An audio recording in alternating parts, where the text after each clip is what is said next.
How's it going there, folks? I'm Quinn of Snazzy Labs, and this is the video review of the Phosphor World Time Sport watch. Now, I do want to preface this review by saying that I am not a watch guy. I do own a couple of nice Citizen Eco Drives, but I'm by no means the timepiece master, so if that's what you're looking for, this may not be the review for you. Nonetheless, I have tried this watch extensively over the past few weeks, and I have a few glaring issues that make this watch, even at $99, a bad buy, and we're going to talk about them in this review.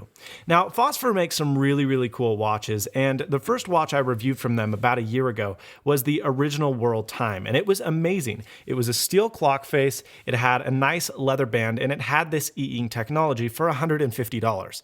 Now, that's not a bargain by any means in terms of the build quality and the competition that's out there, but it wasn't an unreasonable price. You know, it was a new company, it was a unique watch, it was one of the first watches to integrate this e-ink display, and so I was really excited to try it out, and I love the watch, and I actually still use the original even today.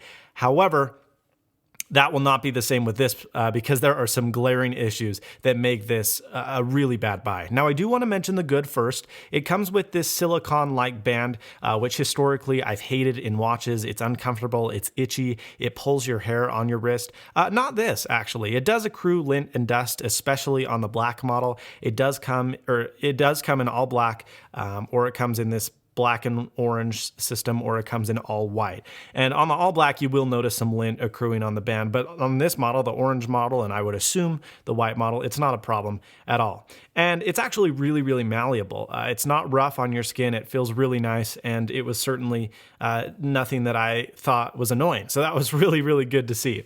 Now, one thing that is bad is this clasp right here. This is a plastic clasp, and even though I have not had problems with it yet, it just feels unsturdy. It feels kind of janky, and I'm worried all the time by pulling this too hard and breaking the clasp. So that's one thing to note. I wish they would have made this out of something other than plastic, or maybe made the plastic sturdier, but nonetheless, that's what you're going to get. Now, the actual clock face is plastic, which at first worried me a little bit, but it's really durable, and I really like it. This is also plastic as well, the cover on the actual e-ink display, but it looks awesome. You do get a little bit of a glare problem when you're in bright light conditions, and there is no backlight, so you do have to be near a light source to read it. Now, as you saw that, it just refreshed. It does this every 15 minutes, or when you change pages. Now, I do want to show you the operations and the modes of this watch, because the ink display really is why this watch is cool. It does look like printed paper. It's hard to show you on camera, but in life, it looks crazy cool. People ask me about it all the time, where I got it, how I got it, why it works. And that's really the only advantage to using e-ink over LCD, I believe. I don't think there's any power advantages. I don't think there's any backlight advantages. I don't think there's any clarity advantages. It just looks really cool.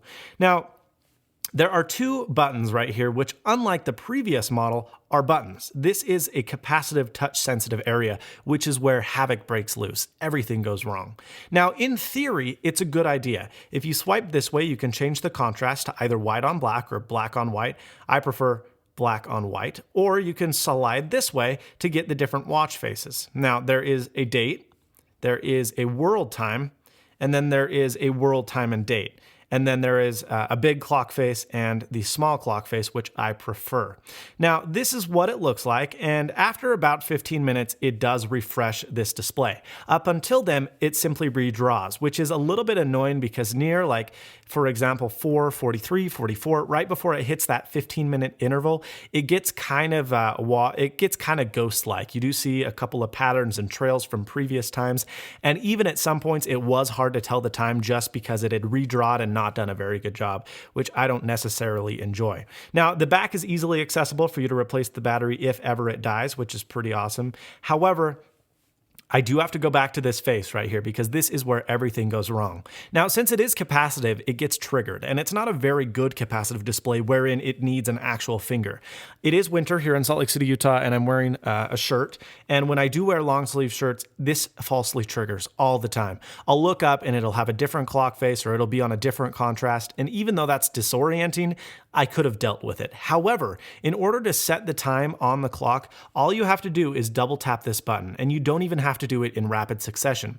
So this would get into this mode, the time setting mode, and it would just change stuff like crazy. And I'd look down at my watch and it would say it was 3 a.m. in the morning when it was noon. And it was horrible. Now, if this happened once a month, even once a week, that's one thing, but this would happen every single day I put this watch on. And it's not just this model. I tried the other model I got for review as well, and I had the same issues. They persisted. It was a big problem, and I can't recommend it. I mean, the watch is supposed to be something wherein you can tell the time. And if you look down, and not only is it a different display as you last left it, but it's an entirely wrong time, that's a big problem. I did ask Phosphor about this. They didn't say that they had complaints about it, but I tweeted about it, and a lot of other people that had gotten this watch said they were experiencing similar issues. It's hugely a problem. Again, it's one thing to change this, but to actually have the time change incorrectly, look at that. I didn't even do much, and it just goes right back into that time setting mode. It's unforgivable. And I would say that if you do want a Phosphor watch, and I don't blame you because they look cool, spend an extra $50 and get the nicer one with the steel watch face and without the capacitive buttons, because this right here is what ruined the watch for me, and it's a crying shame because they tried to make this little nice technology and it just backfired right in their faces. And I really cannot recommend this by any shape, way, or time, nor can I recommend it to anyone. So that is my review. Final thesis is not snazzy. It's not a good final summation. It's bad. It's bad, it's bad, it's bad. Do not buy this. I'm sorry, but I can recommend it. You can win one though. They did send an extra one, and since I don't like mine, I'm giving mine away as well. So there is an all black model, and there is of course this orange and black model. All you have to do to enter is be subscribed to this channel, that's Snazzy iPhone Guy, and leave a comment below. Now, unlike previous contests where you can just say, I want to win, or that's neat, good video, you do have to leave either constructive feedback or a actual thoughtful comment. So spend some time thinking of a comment that's actually good. I'm not asking for a novel, but make sure it doesn't say, I want to win, or watch, or something like that. That's lame. Leave a good comment, and you'll be entered to win into the giveaway. Thank you so much for watching. Please subscribe, rate, comment. Thanks to Phosphor for sending these out for review. Unfortunately, it didn't hit my marks, and that's why I have to demote it to a Not Snazzy award.